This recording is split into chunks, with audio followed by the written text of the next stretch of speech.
Welcome to the Home Team Sacramento podcast. I'm Josh Takimoto, and with us today is a former Sac State football player and an entrepreneur and host of the Fill the Gap podcast, Cody Allen. What's going on, man? What's up, man? I promise that I didn't wear this Sac State football long sleeve by design. I just happened to be wearing it when I was working outside today, so Hey, that's all good. Let me ask you this, since you brought it up. Are you one of the guys that is just constantly repping Sac State, or like, I mean, you see it all the time with the guys in their colleges and stuff like that, and some guys don't want to do that at all. What's your take on that? No, I should be better at it. I actually just got the Sac State logo tattooed.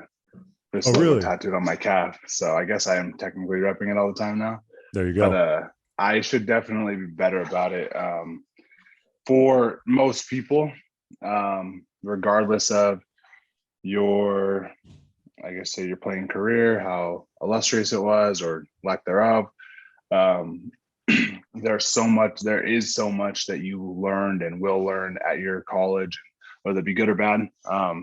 You got to wear this stuff proud, So I need to get better at it. I need to go buy some more stuff. I need to be a better alumni. Something that I've actually talked to like their director of player personnel about, just being more involved. I missed alumni day because I was out of town for work. Got it. And then my buddy Cyrus Mutalo, he just won the long drive competition, I think 2 days ago.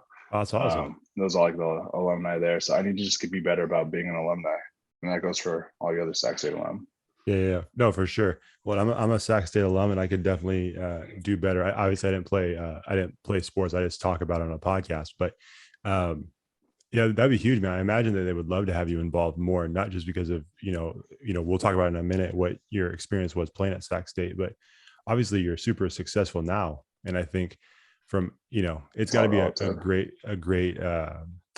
a great picture for like an athlete who's maybe they know they're not going to go to the next level, and they know that their senior year is coming up, it's the end of the road, and they're looking into the future and they're like, wow, what do I do now? Like, I'm not going to play football like I do every single day.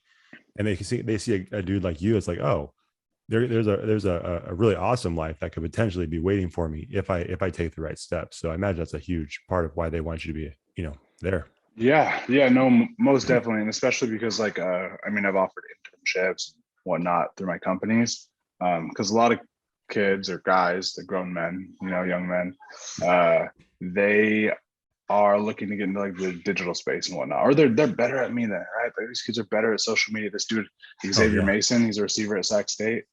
He started making TikToks, I think, during the quarantine or something, and he's posted on overtime and Sports Center all the time. This other kid, Dewey, I don't even know his name's, like Distrew or something like that. He's a kid out of St. Mary's Stockton. He did during COVID. He did this like a run race challenge, and he went viral on TikTok, and Sports Center's posting them. Wow. Overtime's posting them. So, So these Sac State kids definitely know what they're talking about when it comes to that sort of thing. I think that from an alternative standpoint, in regards to, all right, you're not playing football, what else are you going to do type thing. I am not the poster boy by any means, especially for Sac State, but there's a lot of people way more successful than me. But I am somebody who is trying to figure it out every day, I enjoy having these conversations with the program, and however I can be involved. I've talked to Coach Taylor, I've talked to Garrett Wolf, and I'm like, hey, like, let me come talk to the guys. There's a 0.0 something percent chance that you go to the NFL at all. Mm-hmm. And it's even smaller at a small school. So, it's obviously, this being 4 to 5 years of our life, it's a very small fraction of the grand scheme of your life, but it shapes so much of who you are as an individual. So I'm obviously an advocate of taking what you've learned here, translating it to whatever comes next in your life, whether that be your playing career, your professional career, personal life. Oh yeah, 100%. And everything inside of me wants to jump into that and just jump into all of this, because I have so many questions about what you just said. I'm gonna try to be a professional podcast host here, and start here. Let's start here before we get into all that stuff. For anybody who doesn't know you or is not aware of who you are and your background, Tell us a little bit about your athletic background and then maybe any coaching that you've done, and what's led you to the point you're at now. So athletic background, I come from a small recruited area, Sonoma County, California, Roanoke Park, California, if anybody's ever heard of it. And I was your just trying to learn the game type of kid when I originally went. And I didn't start playing football till high school. And I was recruited by a lot of 1AA schools, some 1A schools.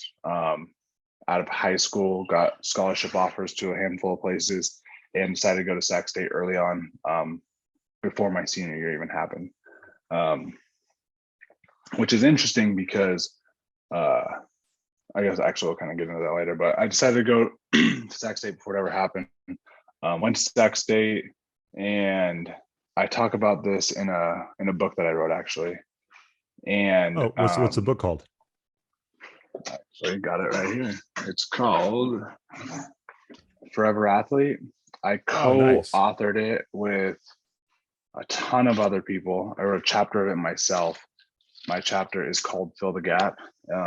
Talks about the whole premise of the book is essentially how you take what you've learned as an athlete and you don't lose that throughout the rest of your life, right? And you take all of those principles and philosophies and things that you've learned, and you take those and you just use them in your professional career, your personal, your relationships, whatever it might be. Nonetheless, I talk about the ups and downs of being a young man or young woman getting recruited in sports. And for me, I started at the bottom, right? Didn't know anything about football. Quickly took to the game. Over the next 4 years, rose to the top. I was the best player, one of the best players in my high school or in my area. Yeah. And you are a top dog, right? Newspaper every week. Everybody loves you except for when you lose a game. That's why you just don't do it. Getting recruited, getting all this notoriety, all this love, and then you go to the next college level. And so I went from playing quarterback and safety to playing linebacker. Vastly different positions, from a physicality standpoint, even a mental standpoint. So I went from being top dog to being the little scared dog trying to figure it out, right? Game was so fast. You got linemen in your face immediately. And so that takes a crushing blow to your ego, and your confidence and ego are supremely important when it comes to the game of football. So then I creeped back up towards my playing career in college. And then you get reps, you can become a starter, and then you creep back up. And then I faced an injury in college. But most people, you get back up to that point and it's like, all right, cool, does the NFL want you? And then some people, you are a highly touted recruit, you get drafted, whatever it might be, and then that's a whole different animal that I've never faced myself. Mm-hmm. Or you have to go through the undrafted free agent route and you're the low man on the totem pole again. I went the opposite direction, and I truly believe that it's just because I wasn't good enough, and I just jumped into my career. From a playing standpoint, always loved the game of football. So much so that I'm 31 now, and I mean, I'm still that guy that plays flag football far too often. Yeah. I'm still the guy that I was like, I need to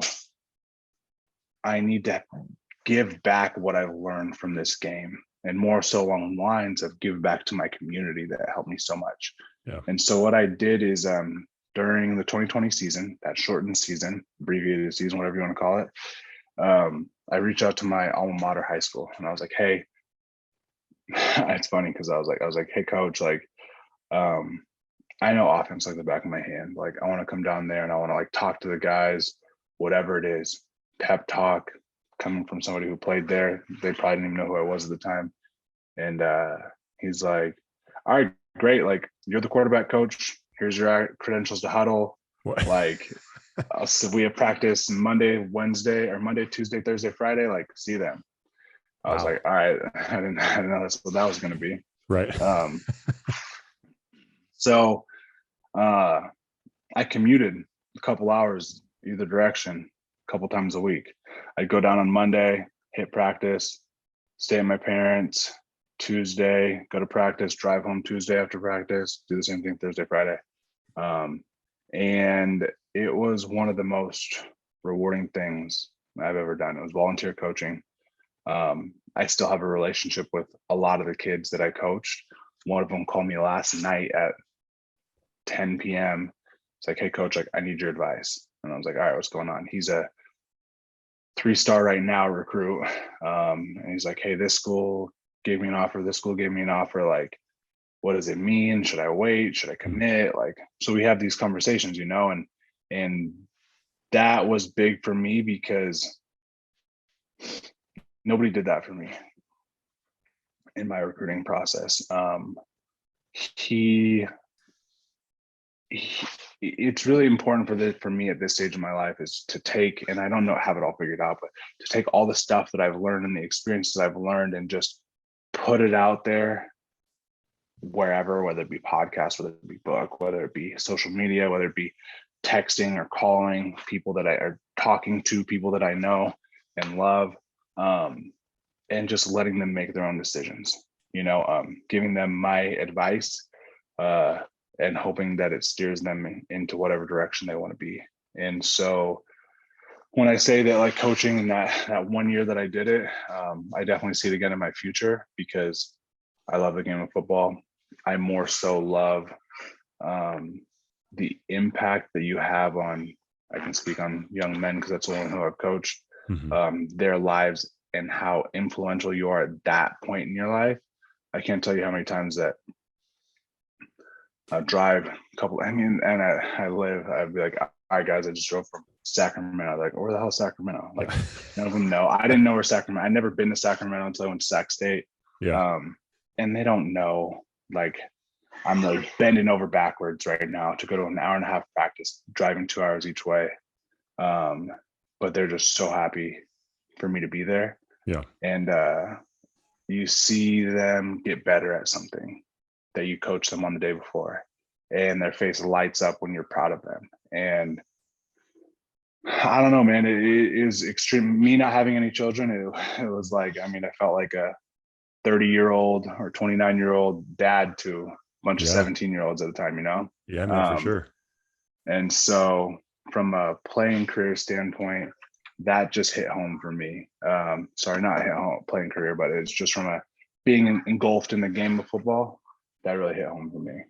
Yeah, that's awesome. Well, and I didn't mention this. I think I mentioned this last time we spoke on our other podcast, but I mean, you're also a business owner. So, Right. you know, it gives some context. If people don't know, it's not like you're just, you know, working a 9 to 5, and there's a lot of coaches that do a 9 to 5 and then they go coach.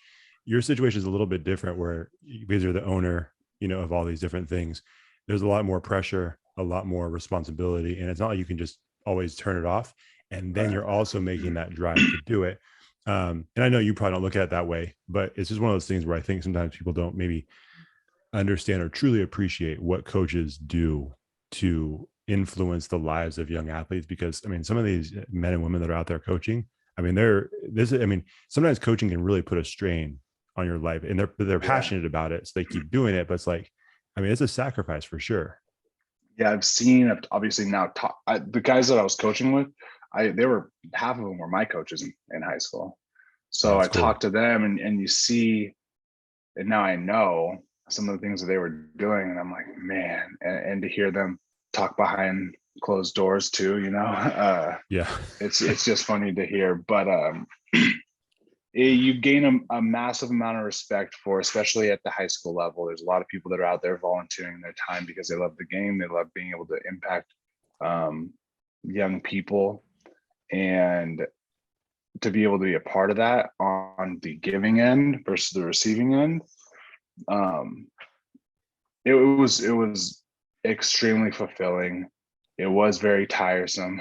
It was frustrating, you know, because I mean, when you're a player, you're like, all right, cool, I'm gonna go do it. But when you're a coach, you're like, all right, you got to tell them what to go do. Right. And to see their faces light up when they do the right thing, to see them shrug and get sullen or solemn when they do the wrong thing, and it's like, all right, everything moves so quickly. How can I positively affect their lives in this moment? Whether a kid throws a pick, drops a pick, fumbles the ball. Like, and me, I coached quarterbacks, right? So there's a lot of that. There's a lot of ups and downs. Yeah. And so how are you positively reinforcing them in each moment that they are on the field and then coming off the field? Right. And so it was something that I'm not used to. Being a business owner, I work with a bunch of different personalities all the time. You have to know how to communicate well with a lot of different personalities, a lot of different people. Yeah. And that definitely translated when it came to talking to some of these young men. Yeah. You know? Oh, 100%. And I just want to point this out too. If you're listening right now and you don't follow Cody on Instagram, number one, go do it because it's a great follow. But number two, once you start following him, you'll realize that he's still super competitive because he's out there on some high school football field, still running ladder drills and cone drills and running routes. Like if I didn't know any better, man, I would think that you're still playing. If I just saw it from from a distance. So I imagine that would be. That's where that frustration comes in because you still have that competitive nature inside of you. And so, obviously you're dealing with high schoolers and you understand that, but sometimes when that, when there's that apathy, right. In a young athlete, like you said, you understand the importance of athletics and how much it affects your life. And I've always told people like, I do this podcast, but I didn't have like a crazy athletic career. I played baseball in high school, played a lot in my freshman and sophomore years, then didn't play much in my junior, senior years. So it's like, I don't have a background of D1 athletics, not even junior college, but I can look back and think, man, there's a lot of life lessons I learned from those days, even sitting the bench. Like there's even a lot of lessons you can learn from being a bench warmer or being someone who still has to, show up to practice 100%. Every day, even though you're not going to play it. And so looking back now at the age of 33 and doing this podcast, it's like, okay, there's a lot that you can learn from it. And so, man, I love what you said. And I need to get my hands on that book that you have because I think that would be, such a great thing for anybody to understand is like, and we've talked about it a lot on this podcast, like you're learning something incredibly valuable through sports. And, it may not seem like it now, but how many guys have you coached or have you played with that when you talk to them now, however many years after graduating from high school, they're like, man, do you remember when coach used to say this? Like, I get it now. I understand what he's saying, but back then it's like, I don't want to hear this. Like, I just want to score a touchdown, I want to hit a home run. Just let me do my thing. You know what I'm saying? Everybody, man, everybody, yeah, every single player that has any sort of self-awareness, right, has said that, and I mean, obviously not every coach was right. And that's also, it's kind of like when you grow up and you see your parents are real people, like, all right, my parents aren't perfect. Yeah. You grow up and you see like, yeah, the coach did suck. Like, I know way more about football than him. I'm like, right. Yeah, you did suck. But a lot of times it's yeah, the profound impacts that coaches had in my life, whether they be good or bad. And I think back at some of the things that they were saying and whether they didn't communicate it appropriately. You think about some of the stupid even sayings that we have. And it's like, I don't know. I just have all the respect in the world for anybody, whether they be a good coach, bad coach. And by bad, I just mean like bad at their sport. There is something to be said about coaches that go out there, understanding the impact they potentially have on these young people and choose to be a negative influence in their life. There's a special place for those sort of people, for sure. That's why I don't usually talk about those bad coaches, but you go and you think about some of the things that the coaches weren't always trying to teach me football. Right. Especially when I was like a bench warmer, right? My first couple of years, they were just teaching me how to be more confident in myself as a young man, in all aspects of life, but definitely when it came to the field and how that translated over to who I was as a person. And you think about some of the stupid sayings that they had. I mean, I had this one coach, I loved to death, Coach Daniel DePrado, special teams coach, wide receivers coach. And he would get up and run billion miles. He was David Goggins before David Goggins. He was just running and you couldn't, he would die before he stopped running. And he had this kick-ass attitude. And I remember we were doing like one of our conditioning tests was a 16 110, 110-yard sprint. And we would our strength coach passed away. Coach Brooks, who also had the most unreal sayings. One of my buddies, Markel, just DM'd me the other day, like, one of Coach Brooks' sayings. He's like, I said it in your voice because we'd always like mock him and stuff. You know how you are. That's awesome. Kid. Yeah. But nonetheless, Coach DePrado, he took over, right? No extra pay, no nothing. He's like, I'm just gonna get these kids conditioned because I know how to mentally prepare them, because that's what a lot of conditioning is. And I remember we were running, we'd do like 6 of the 16 110s, and he'd yell out, he's like, how many more reps do you have? And I'd be like, 10. And he'd be like, no. I'm like, what the fuck? He'd be like 10. We'd be like 10. He'd be like, no, you have 1 more rep. He's like, all I want you to do is care about the next rep. I'm like, what the hell, man? Yeah. And so then we do five more, and he's like, how more reps? We're like, 5 more. He's like, no, 1. And we're like, what the hell? And then now we're tired. We're losing track in our head how many reps we're actually doing. But and he tries teaching us in that moment. We're dead tired. It's Sacramento. It's 115 degrees on the turf. Nonetheless, you look back at it and you're like, this man was trying to teach us something infinitely important. That is profound. Yeah. You really can't try to look at the bigger picture without losing sight of what's right ahead of you, or else you're never going to get there, you know. Right. And that translates to all aspects of life. So yeah, I love that. That's like one little tidbit that I should probably bring more often. No, I love that. And again, man, that's something we've asked people in the past, like, what is that one lesson or that one phrase or, you know, that one thing that one of your coaches taught you that still to this day has stuck with you? So that's a great one, man. I love that. So I want to ask this. I'm almost hesitant to even ask this question because I feel like, you know, we'll have to have you back on, man, if you'd be willing to, because I feel like there's not enough time to talk about this one thing. Of course. But I feel like I've seen it a lot on your Fill the Gap podcast, your clips on Instagram, some of your posts, and something that you mentioned about there's a special place for the coaches that decide to have a negative impact or decide to use their athletes as pawns, basically to win a game rather than have an impact on their life. And I think obviously, you know, a couple of guys on this podcast, I've had male coaches, you've had male coaches, played with male athletes my whole life. Masculinity, man. Like I feel like you talk quite a bit on this. And like I said, I'm almost hesitant to even bring this up right now because we only have like 25 more minutes. Because it's a big topic. And I feel like coaches have an opportunity to have a huge impact on an athlete's views of masculinity, both good and bad. And I'm sure you've seen it. I've seen it. Some coaches, I'm like, man, I don't know if that's going to be the best. I don't know if your guys are going to walk away with the best view of what that's supposed to look like. And then I know other coaches, I'm like, man, you're probably the best model these guys could have been around of what that truly looks like. So it's kind of a big question, but like, how do you feel sports and coaches can impact and how should they impact a young man's idea and view of masculinity? Right. So, I mean, obviously that is a big question. And I truly believe that, especially at that age, we're talking about the high school age, you have such a massive, massive impact on how young men, and I can only speak on those athletes, view masculinity and how they carry that through a majority of the rest of their life, unless something shakes them straight, right?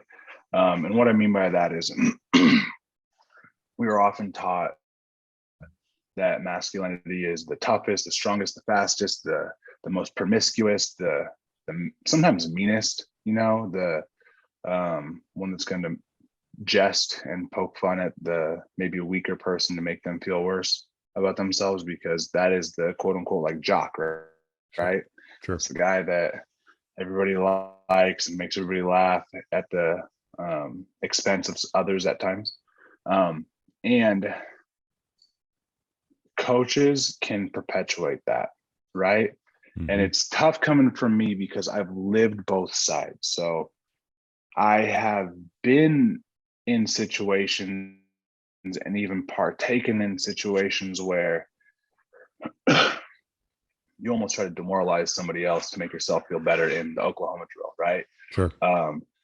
You're talking about being competitive and you're running one-on-ones and you embarrass somebody and you really throw salt on the wound, with the taunting, the things that you say, getting under their skin, attacking their person. And when we talk about sports and football specifically, it is a very humbling game quickly, because there are multiple reps. There are 80 to 120 snaps a game, whether depending on what side of the ball you're playing on, depending on the flow of the game goes.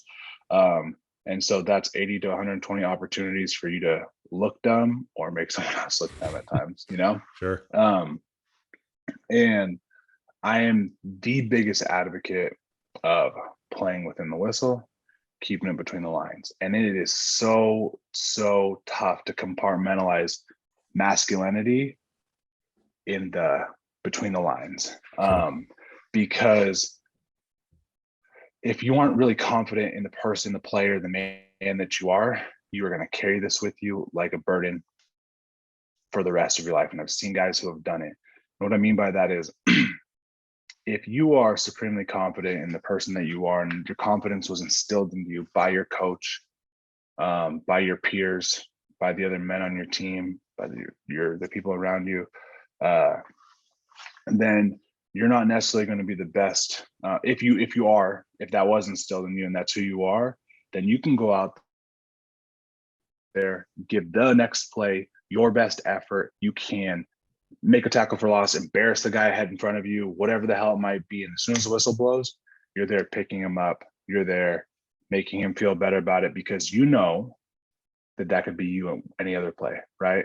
Mm-hmm. How you interact with people and how people feel around you, I believe, is one of the biggest indicators of your true masculinity. And what I mean by that in a team setting is I walk into a locker room. I'm a senior in high school, senior in college, whatever the hell it is, I'm top dog, right? Mm-hmm. There's somebody that maybe has some potential, maybe doesn't have potential, but maybe they're a freshman, maybe they're a little bit older and shaky confidence. They are what I would view as like an easy target, right? They're somebody that you can easily make fun of. There's somebody that you can easily call out. There's somebody that you can easily not bring up to your level because they're an easy target, like I said. That's where you see a lot of the toxic masculinity, because we try to make ourselves feel better by putting others down. And as soft as this sounds, right? Because that's one of the words that you throw out there, toxic masculinity, like, oh, this guy's soft, right? Sure. When you look at the bigger picture, it only benefits you to have the strongest team and pick up the weakest links, right? So it would benefit me supremely on this team if that person was that much stronger. And how am I going to make that person feel that much stronger? I'm going to make them feel more confident when they're around me. So rather than cower down when I walk into a room, they're going to be like, oh, there's Cody. Like, I'm going to go talk to Cody. I'm going to talk to on the field. I feel okay asking him questions. I feel okay going up against him. I feel okay trying to get him better, right? Versus just cowering down, because it doesn't do me any good if the person across from me cowers away because they're that stripped of their confidence. This translates over to outside of the world as well, too, right? You talk about your peers. If you have a bunch of people around you that you just feel like you are superior to constantly, then are you really going to be the best version of yourself? Because you're constantly suppressing the people underneath you, and you're just saying like, all right, I only keep people around me that I know that I'm better than, so that I just look better than all the time. Mm-hmm. So when you're challenged in real life by somebody that maybe is on your level, that's when you see people resort to fighting, name calling, yelling, trying to cancel people, whatever the hell it might be. Sure. And that's what I talk about when I'm thinking of how true masculinity is viewed as being someone that lifts up those around them that they feel safe around. When you talk about men, women, or male-female relationships, or even romantic relationships, I've been told and I've heard that true masculinity that isn't toxic provides safety in like these relationships, right? And I don't mean just physical safety or anything like that. That's not necessarily what somebody's seeking for, but you have and you feel, or that your partner feels safe with you, emotionally safe. spiritually safe. They feel like they can come and talk to you about anything, right? That same kid that you maybe would have made fun of in the locker room that you didn't, and you lifted them up and you made them feel more confident and you made them feel like they could talk to you and come to you about everything. So now your relationship's tighter and the team is better, is the same girlfriend that you've had, that you've made her feel comfortable and confident, and you make her feel like she can come to you and talk to you about anything. Because now that team, your pair is better, and your marriage and whatever the hell it might be, right? And so these things, when we talk about coaches and how we can uplift them, you have to really set the example. And kids and young men are extremely observant. They are constantly looking at the things that you're doing and how you treat other players maybe. And so if you are the type of person, type of coach that's going to be uplifting, teaching them how to be better people, then it translates over your players. And then the players, it moves up the ranks with them, then it translates over to their personal life and their friendships in college, and then maybe their girlfriend, and then maybe their wife, and then maybe their ex-wife, and then maybe the next wife, and whatever the hell it might be, right? And you really don't understand in the moment until you're older about how impactful you can be to these young people and really make, what do they say, like vibrations throughout that resonate throughout the rest of their life. Especially around masculinity, because so much of how we interact with people on a daily basis is tied to, I guess, how it sounds, I'm sounding dumb, how masculine you are, not how toxic and masculine you are. Right.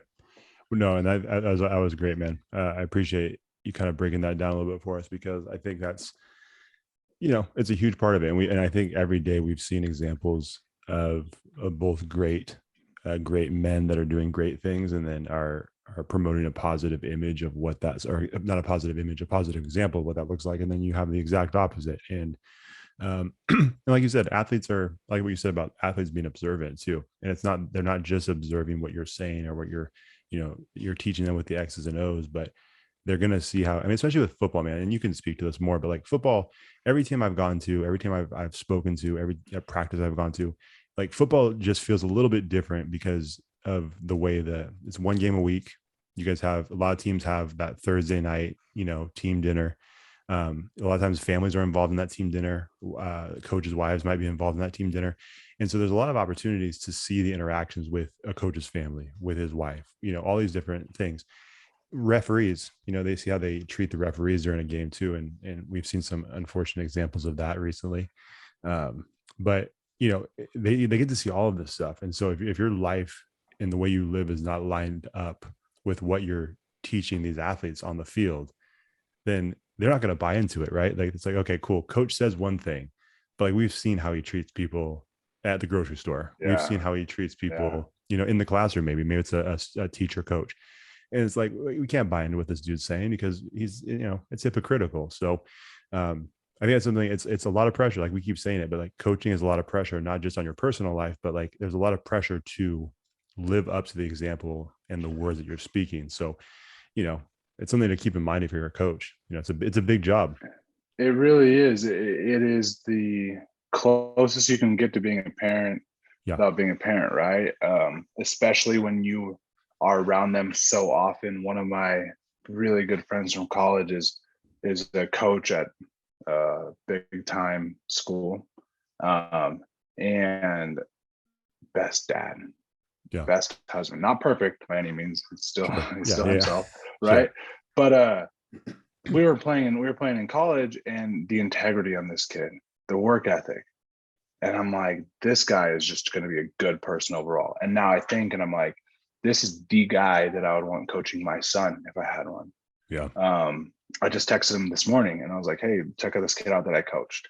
I was like, he's an X-star athlete. I was like, whatever. I trust your opinion on it, right? And the point that you're making, as I said, young men and people in general are very perceptive. When you're around people all the time and they see you treat the janitor like shit, right, they are going to look at you and be like, well, why would I listen to you? And how are you going to get up there and talk to me about integrity? How are you going to get up there and talk to me about any sort of camaraderie and teamwork and respect? because they see that it's just not, it's what if you, that's what they always say. If you lose a team, they don't respect you, then you might as well, that's when coaches get fired, right? Right. Having the respect and having the buy-in from a team. I've seen it, and it's crazy there because there's so many guys on the football team. I've seen teams go 2-11, and then the very next year go 11-2. Right. And it's like, what changed? Like, there's not a lot of turnover, but the team bought in, right?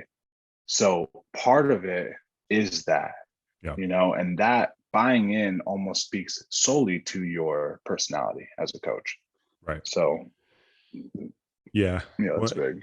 No, it's huge. And something I just thought of as you were saying that too. Obviously, we're looking at this from the perspective of an athlete looking at their coach and the hypocritical behavior and them saying like, well, why would I buy in? There's also the other side of that too, is where an athlete may not recognize the hypocritical behavior, and they might buy into what the coach is selling, and then also see the example they're setting and then see nothing wrong with that. And then it just perpetuates this negative example of what a man should look like or what a leader should look like.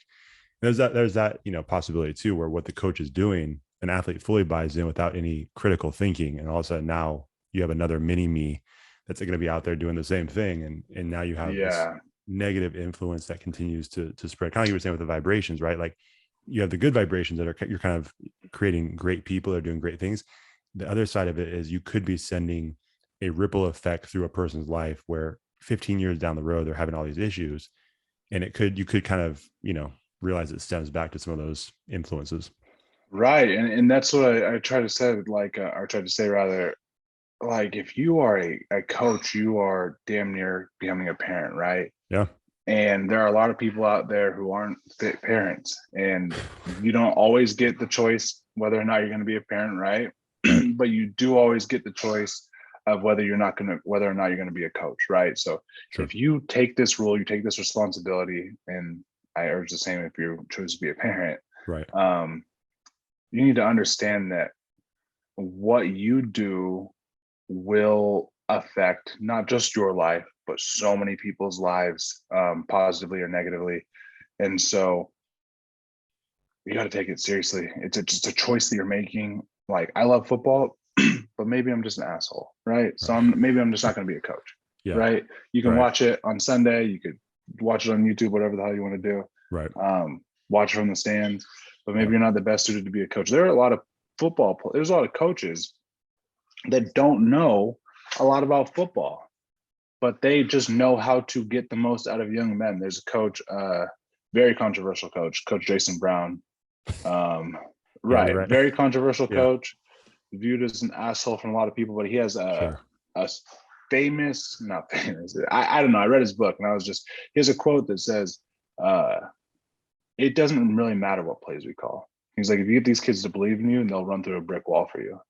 And he will be the first to say, he's like, he understands football, right? I've watched some of his stuff, but he'll be the first to say, like, if these kids buy in, he's like, that's what we need. He's like, you recruit the right talent. Obviously, at different coaching levels, JUCO versus like, you can't go out there and not know football if you're trying to coach in the NFL or even at the upper level of FCS. Sure, it'd be a problem. FBS. Yeah. But at certain levels, especially at the high school level, you get some good athletes, you get them to buy in, and you let them have fun doing it. You can go win games, right? Oh, for sure. And so, while I don't agree with everything that Coach Brown says, he makes some good points in that regard. When you can get a bunch of people to buy in to who you are as an individual, good or bad, like we said, you can find some success. Is that success going to be immediate? Is it going to be lasting? Is it going to be long-term? What's your version of success? A lot of times you want to make sure that you need long-lasting success, right? So absolutely. Yeah. And that long-lasting success is not just the wins and losses, even though obviously we want to win section titles, state championships, all that. But at the end of the day, if you're not using that platform to have a positive influence on your athletes and make them better people, then like you said, it's not gonna be a long lasting thing. It's gonna be short-lived.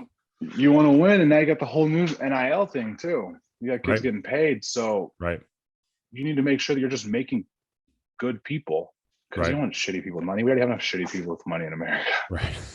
So it's like, Yeah. come on, you want to make sure that these kids are making sound decisions. Yeah, I mean, that's a whole different podcast that we can get into, but yeah. Yeah. For sure. So we got you for a few more minutes here, man. I want to make, like I said, I want to make sure I'm respectful of your time, but like I was saying before, semi joking, but very serious at the same time. You're a competitor. It's obvious. Right. You're an entrepreneur.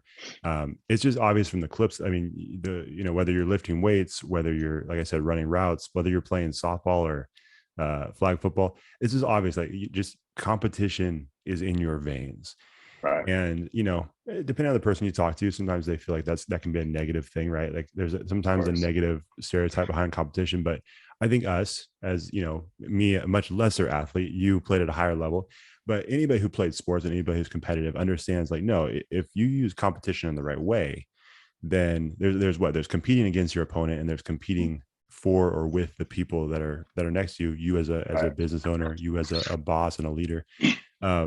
That competition can, as you mentioned before, elevate everybody. Like if you're going as hard as you can, and the person next to you sees that, it's like, well, it inspires and challenges them, so they want to reach their highest level as well. So just very simply, like, how important is it to compete like every single day, no matter what you're doing? You have to. I have a thing, not a thing, that actually Michael Scott said it, and I have heard that he was at. Okay. How you do anything is how you do everything. And so if I'm taking the garbage out, I'm gonna be the best person to take the garbage out. If I'm cleaning the floors, if I'm doing business, if I'm running routes, whatever the hell it is, because the moment that you stop competing with yourself is the moment you start getting complacent. You just start to see other aspects of your life falter. And so that's why I'm constantly like, I don't play like football anymore, right? But I'm in the gym every single morning at 6:30 a.m. like I'm about to be playing on this Saturday, right? Yeah. And I can't talk about it too much, but I'm getting with a group of guys, and we're gonna go attempt a couple world records, fitness world records. Oh, nice. Just because you need a healthy dose of competition, as long as it stays between the lines, is amazing for who you are as an individual. It's amazing for the people around you, as long as it stays between the lines, and as long as it's always done respectfully. Yeah. I couldn't agree more, man. Do you ever like have this like dream or thought, like, would you just love to put the pads on, like, one more time? Oh yeah. If any team called You'd today, I'd be out there tomorrow. I love it. If you could go back to one moment in your playing career, like if you could just kind of go back in, not necessarily like do it over, but like if you could go back in and experience the feeling of one moment of your athletic career, what would that moment be? There's nothing like playing in front of tens of thousands of fans. It is the most nerve-wracking thing. I tell everybody, so I used to kick return in high school. Yeah. And I was on kickoff return or kickoff in college every single time. So I was out there for the first play of every game that I ever played in, especially this play, right? And the amount of nerves that you get, maybe call it anxiousness, maybe call it butterflies, whatever the hell you want to do, but like it is, it's something that you can't really put words to. Definitely when I was a kick returner, until you hit that first crack of the pads, there's so many nerves that are just fluttering through your body, and it is the most anxiety riddled thing that you can think of. And it's the worst feeling and the best feeling at the same time, because as soon as that plays over, you're able to take a deep breath and you're like, all right, cool, I'm just playing football. I've been doing this for years. And that's such a parallel to life. When we've done the same thing over and over and over again, but for some reason sometimes we get nervous when we're doing it, and it affects the way that our chemical makeup is in our brain. It affects our performance. And as long as you realize, all right, cool, I'm going to be good, then you can go be successful in whatever you are, whether it be walking up to a girl at a bar, or just doing your job, walking in, talking to your boss, whatever it is, you're going to be okay. Life definitely moves on. There's always the next play. Yep. I love it. That could be the title of your next book, man. There's always the next play. I like it. So So last question for you, man. And I have a ton more, but I'm like, I don't even know why I wrote down so many questions because I knew we were going to get to this many. Tell us a little bit about the Fill the Gap podcast, why you started it, when you started it, and then what's the purpose behind it? So why I started it is strictly because I've taken, I'm such an advocate for taking what you've learned in the game of, me specifically football, but definitely just being an athlete, and the amount of adversity that you've had to face, the amount of consistency that you've had to learn, discipline that you've had to learn. And a lot of times people don't know what to do with it after they're done playing. And a lot of times people don't even realize that they have it. I think that being an athlete, whether it doesn't matter what your sport is one of the most valuable things that you could ever do. And so when I started the podcast, the whole premise of the podcast is I played linebacker in college, right? And one of the most difficult things that you'll ever have to do is filling the gap. Power downhill, you have to spill the guard, fill the B gap. That's your responsibility. It's a hell of a thing to have to do, right? If you dance around the hole, then the running back's going to gash you. Football term doesn't really matter. The point behind it is that if you don't face this gap head on, you let your team down. If you don't face your problems in life head on, you're not going to be successful at them, right? So Fill the Gap was kind of birthed, for lack of a better term, with the idea that so many parallels that have happened in my playing career and everybody else's playing career are strictly just that, parallels of things that have happened in my life, whether it be relationships, career, romantic relationships, friend relationships, parent, son, whatever it might be. And then things I'm going to face in the future. And the feedback that I've gotten from a lot of people has been great because they've essentially been like, hey, I didn't realize that you were somebody that also dealt with these things. I was like, dealt with these things. I've been dealing with them since I was playing football, right? There's somebody that talked to me today and they asked a question about how do you break the cycle of continuing to repeat doing the same things over and over, expecting different results. And I just had a podcast on it. I was like, well, why don't you listen to the podcast, dude? But I sent him a podcast episode about spinning your wheels and consistently doing the same thing over and over. And how do you break these habits? Right. And it's like, whether that person played sports or not, and I know that he actually did, there's just so many parallels. And so the reason why I started it is because a lot of the content that I put out there is very definitely fitness focused, right? Yeah. This is getting inside the mind of myself and just helping like people understand that you can take a lot of the issues that we face in life seem insurmountable, but if you take them down and you just break them down into the X's and O's, you can win that play. You can win that play today, and then tomorrow you go on to the next play. Yeah, I love it, man. If you don't check out his podcast after that description, then you weren't listening, because that was awesome. And if you're a coach or an athlete, I would definitely recommend checking it out. Make sure you go follow Cody, man. Where can they follow you?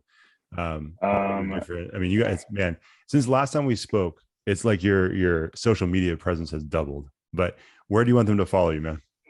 I'm always the same on all of them. It's just the Cody Allen. That's Instagram, Facebook, TikTok. Unfortunately, I'm on TikTok now. I'm not dancing on TikTok. They got you, huh? They got me. Yeah. I still haven't done it. I refuse to do it. I can't do it. I'm also I can't do any of the stuff that they do on TikTok. So I'm like, it'd be pointless for me. Exactly. I have a website, thecodyallen.com. You can buy my book there. You can ebooks. You can just talk to me. That's a big thing too. If you guys just want to talk about stuff, just flesh it out. I mean, I promise I generally answer all DMs as long as they're appropriate. Right. Sure. Yeah. You know, and it helps me a lot if people DM me what their thought processes are, because I take that and I talk about it I guess I'll kind of close with this. A lot of times, a lot of issues in life, we don't know how to do with them because we think that we're the only ones that are dealing with this. Nobody's dealt with it before. So we don't feel like we are unrelatable to everybody else. And so when somebody talks to me about something, I talk about it on the podcast, there are tons, 10s, 20, 30, 40 people that are like, I didn't realize other people were struggling with this, right? And that's what makes social media so good, at times is that we can relate to a lot of people. So find me on the Cody Allen, whatever the hell you want. There you go. So go follow him. And hey, man, we, as always, we appreciate your time. We appreciate the influence that you're having on your own home team out in the Roanoke Park area. And obviously everything you're doing here in our home team of Sacramento, man. We're appreciative of everything you do. We're thankful that you're part of our home team, man. And we just look forward to everything that you got coming up, especially this world record stuff that you kind of alluded to. We're looking forward to following that journey, man. Let's see how it goes. Yeah, there you go. All right, man. Thank you so much. We appreciate it. Appreciate you.